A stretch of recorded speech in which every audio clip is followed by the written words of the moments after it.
Hello, everyone, and thank you very much for stopping at my channel today. And if you got sent this video, tell the person thank you very much, and I love you both because you're both looking after each other. They love you dearly, and they want to share something that they believe you need to hear. My religion is trauma, recovery, and healing. And when I call it religion, it means something that I practice, that I also provide as a service, and that I strongly believe in. And I believe that you should also want to listen and believe likewise. I'm not against your religion, honey baby. You can be in any religion that you choose. And I hope that your religion is helping you out to navigate life in general. But this program and this message is a motivational channel that helps and enables people going through trauma to find a way to get a healing for themselves, because healing is highly desirable. You may not know it yet. You may also not know that your unhealed self is what's making you stuck, trapped, stagnated, unfulfilled, unhappy, unsatisfied, lacking vision, um, lacking somewhat purpose. I don't know how better to put it, but lacking mission, lacking your true authentic self, and often struggling with your identity. And identity is a very, very vital part of life. When you begin to lose track or lose course of who you are, and you begin to question who you are because life has happened to you, and life that happened to you were very much unfavorable in many aspects and dimensions, it makes you to start struggling with your self-identity, with your self-awareness or self-identification. And you do not want to have that struggle. In terms of self-awareness, you have to constantly review yourself, your past, your experiences, your relationships, and everything that really means something to you, and learn what you need to learn out of it. Today's message and today's topic is on male-centered, overpleasing, overexerting, overextending women. Male-centered, overpleasing, overextending, overexerting women. So if you're overexerting, you're overpleasing, you're overextending, and you're certainly male-centered female or woman, you are working against nature. And when you're working against nature, I'll break it to you. Unfortunately, going to break it to you. Nature will work against you. In life, you have to let people take responsibility and be accountable. When people aren't taking responsibility and they aren't being accountable in your life or anybody else's life, that is working against nature. And nature will always work against you, because by nature, people are meant to take accountability and take responsibility for themselves and, of course, towards other people with whom they are sharing life and doing life together. For instance, we all as humans owe each other and one another a duty of service. Duty of service in the sense that if I'm walking on a path and I find someone struggling, I should, by nature, by human nature, make a stop and walk towards them and ask them if they're okay, if they need any kind of help or any kind of support or any kind of assistance in that moment. They have to give me that a yes, that they're a-okay. They have to give me a response that they're a-okay to make me feel confident enough to continue on my walk. And if I do not do that, I'm working against nature. And guess what? Nature is going to come for me. It may not come for me in the same way. It may not come for me in the same time period, but it's going to come for me. When the time comes, when I'm down and struggling and out, I will struggle to also find help, and I will struggle to find genuine help. And sometimes even when I'm willing to pay and whatever I'm willing to pay, I might still get something that is substandard.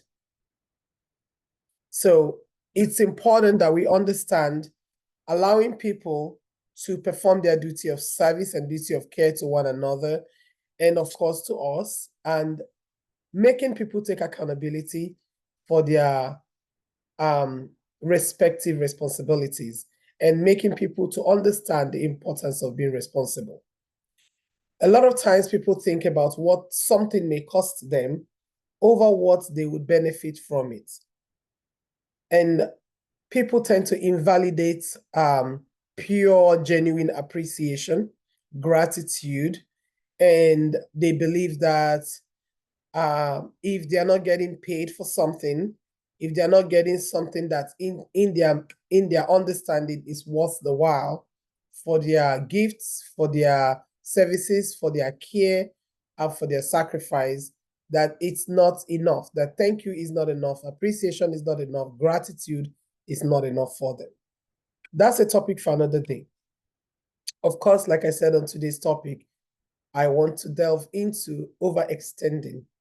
Remember that you are here for yourself. God put you in this life for you first before any other person. Therefore, before you look after other people, look after yourself. Before you feed the world, feed yourself.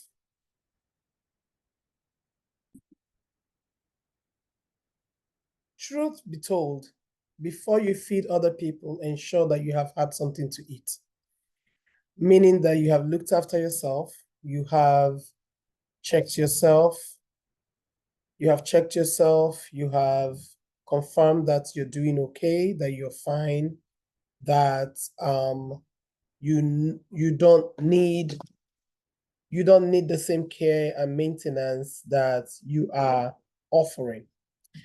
And also stop overextending. Stop overextending works in reality by checking how someone is receiving your gift, how someone is receiving your assistance, your help, your care. If they're receiving it well, then yeah, why not? If not, if they're feeling a little overwhelmed, they're feeling overloaded, they're feeling overfed, they're feeling that you're overly checking on them or checking them or ensuring that they are on a straight line and they aren't goofing around, then you're overextending. Once your care, your love, your gifts becomes somewhat uncomfortable to those who are recipients of the gift, check yourself and take a pause and roll it back a little bit. Okay, take a back seat. Do not overextend. People genuinely will appreciate something that they sought for, the help that they sought for, the care that they sought for, the help that they desired, that they actually requested, demanded, that they made an attempt to gain. When giving, they very much appreciate it. But when you're overextending and overexerting, you're not allowing them to ask, you're not allowing them to make the request, you're not allowing them to seek for that assistance and the help. You're just proposing that. You're proposing it, you're offering it, you're working hard at delivering that offer without checking the temperature, without reading the room, without checking how they are receiving it, without checking if this is a little overwhelming for them. It's a good thing. A good thing can overwhelm someone who isn't ready for it. So you have to check it and check it and check it. Always gauge that reception against your offers. And finally, do not sacrifice for those who have not yet deserved it. Do not sacrifice for those who have not yet deserved it. I can understand when you're sacrificing for family, for your children, for your siblings, your parents. At the same time, you have to gauge that as well. Because sometimes we may consider ourselves or appoint ourselves the sacrificial lamb for the family. I got to tell you something. Even while you're yet alive and you're still hanging around, you're still here, they would deny that sacrifice. They will unappreciate that sacrifice. They would shrink that sacrifice to minimize the worth, the quality, and the benefits of it. And a lot of times when they didn't demand for it, they didn't sought for it, they didn't seek for it, they would consider it that you were offering something that they never asked for, they never wanted. So now it almost appears like you're pushing it up on them, you're forcing it on them, you're overextending. Obviously, that's what you're doing. Sometimes we overextend in unsolicited advising.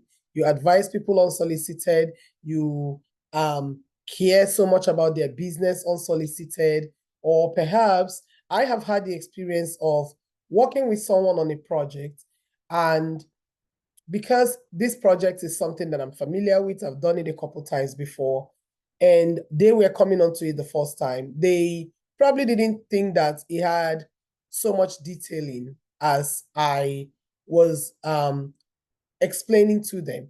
And I got them overwhelmed, obviously. I got them overwhelmed. And then they didn't just want to work with me anymore. They thought that, oh, my over explaining things to them became overextending in a way that made them to feel inadequate. They felt inadequate, that they didn't have much to offer. They didn't know much about this whole project. And I started feeling bad about it, but there's nothing you can do at this point. It's gone bad, it's gone south, it's ended, that's okay. But I learned my lesson. The lesson that I learned is just allowing people to make their fair share of mistake, because yes, I knew that if I didn't explain things to them, they were going to get things wrong. They were going to mess things up a little bit. I mean, I should have allowed them to mess things up. Perhaps if that had happened and I'm explaining it to them, they will be more willing to accept my explanation, and they will be more willing to learn now, given that they have made a mistake. They have seen their errors. But I'm trying to, trying to avoid or prevent us from making mistakes or having errors on our project, started making them feeling pissed off and inadequate. If you're this person, this is your apology. But okay, moving on. We have to learn when to retract. We have to learn when to leave the stage. We have to learn when to leave the center of the stage or the podium, the platform. We have to learn when to drop the mic. We have to learn when to shut the curtains. We have to learn when to close the doors. We have to learn when to take a bow, when to actually offer a bow, when to say goodbye. We have to learn that. You have to learn it with your siblings, with your children, with your parents, with your friends, with your community, with your job, your co-workers, with even a project, within any kind of activity that you're partnering with people. Learn to read the room. It's not all your sacrifice that will be appreciated, valued, or even considered tomorrow. Even while you're yet here, I have a cousin who had in the past put people on scholarship, on educational scholarship. He paid many people's tuitions, he supported them through school, because he so much believes in education, right? And he believes in academics. He believes in supporting and encouraging brilliant students. But I tell you what, my cousin is still alive today, very much breathing, but people don't no longer appreciate him nor recognize him for all his good work. All people get to say is, oh, that was then, and he didn't do too much. After all, how many people benefited of it?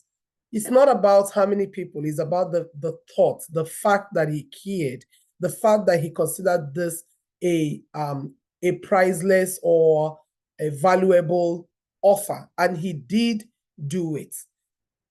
And unfortunately, I don't know if the person who or the persons who were beneficiaries had ever come out to tell people that they were beneficiaries. I was a child, I was a kid at the time, so I really didn't know those who benefited. But I knew about the scholarship project that he had launched, and performed. And I knew that people benefited of it. But the truth is, you don't see those people coming out to tell the story of how that was a gracious attempt and that helped to move them forward in life. People don't appreciate your good. So learn to read the room and learn to take a backseat sometimes and retract sometimes and never overextend. Last but not the least, women who are male-centered. You are male-centered because you look down on yourself. You're male-centered because you invalidate yourself. You don't value yourself. You don't value your worth. You're male-centered because you believe that success belongs to men, and all kinds of success, educational success, material success, social prominence, identity success, any kind of success belongs to men. Sadly, though, success is gender neutral. So I know that you may not have thought about this, even though you may know it. Success is gender neutral. Success is also attractive. So when a man is successful in anything that he's doing, business, employment, excuse me, business, employment,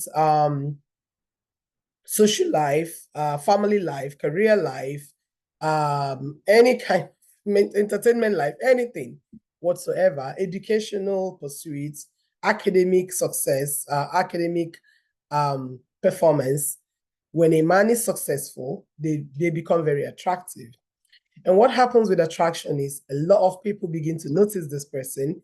A lot of people begin to desire to be friends with them, to be in their life, to have something to do with them, whether it's career, business, academics, social or cultural closeness, all kinds of engagements. And the same would happen if a woman has that.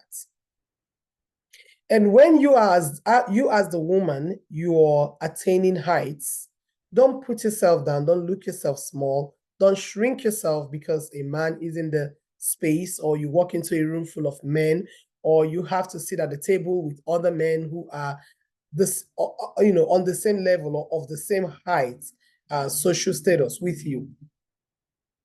You don't shrink, don't look smaller on yourself. Like the men, of course, that you meet at a higher social status, conferences, may not essentially desire you.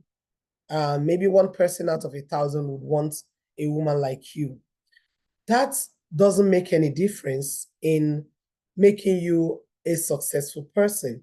You're still a successful person. You're highly admirable. People appreciate your energy, your gesture, your personality, your success. People hold you in high esteem.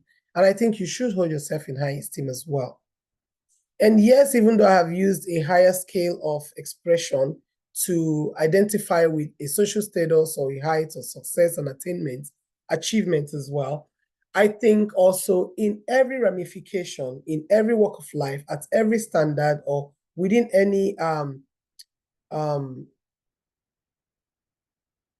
compositions, any levels of life, when you are a woman who like to make women small just to make men look big, or make women wrong just to make men right, you are male-centered and you're not doing the right thing.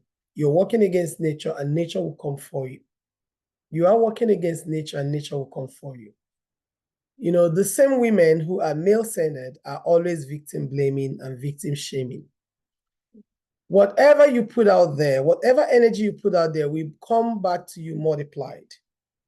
A woman deserves to be happy. If you, who is male-centered, you choose not to be happy, that's your choice. That's your prerogative. A woman deserves to be wherever she wants to be. She wants to go to school. She has I think as humans, we should support people to aim higher, dream bigger, and attain greater heights and achieve big goals or pursue great goals. We have to come to a place where we, feel comfortable and consider it normal to ask people about their goal setting. What are your goals this season? How complex or complicated are your goals for this time period? Or how easy or simple are your goals this time? We have to learn that part of life is goal setting. And when people set goals, we should be applauding them for doing that, because they are taking care of business, little or big, and they are positioning themselves for great success. And the world needs successful people, because generally, successful people are happy people. They're very supportive, they're very caring, they help, they hand down, and they pull people up, and they become destiny helpers because they themselves have become successful. If we are laden or surrounded by people who are unsuccessful, unsuccessful people are generally unhappy, generally unsatisfied, generally cranky, generally miserable, generally mean-spirited, generally angry, generally pissed off with life, stressed out about everything. What do you think we're going to get from those people? Nothing. They're struggling mentally, physically, psychologically, emotionally. They're not where they want to be in life. They're not where they should be in life. They can do more than they're already doing. They can earn more than they're earning. They can be at a better place, better position than they are. So they are miserable. They are frustrated.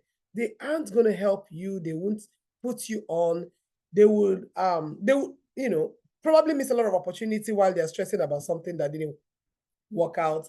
And they won't even see nor sniff that this is a great chance that they can take advantage of, nor would I say, let alone putting someone on in an advantageous situation, position, or venture. So you want to have most successful people in the room, male or female. Success is gender neutral. Education is gender neutral. Certification or certificates are gender neutral. A woman can earn it. A man can earn it. A woman can possess quality life, good family, good job, good business, successful entrepreneurship or enterprise. Likewise, a man. That is why in every workplace, you see a man and you see a woman. You see young and you see old. You see new people and you see older people, like old staff and new staff. There's a reason for that. Those are strategic way of getting people to work together. Getting people to work together.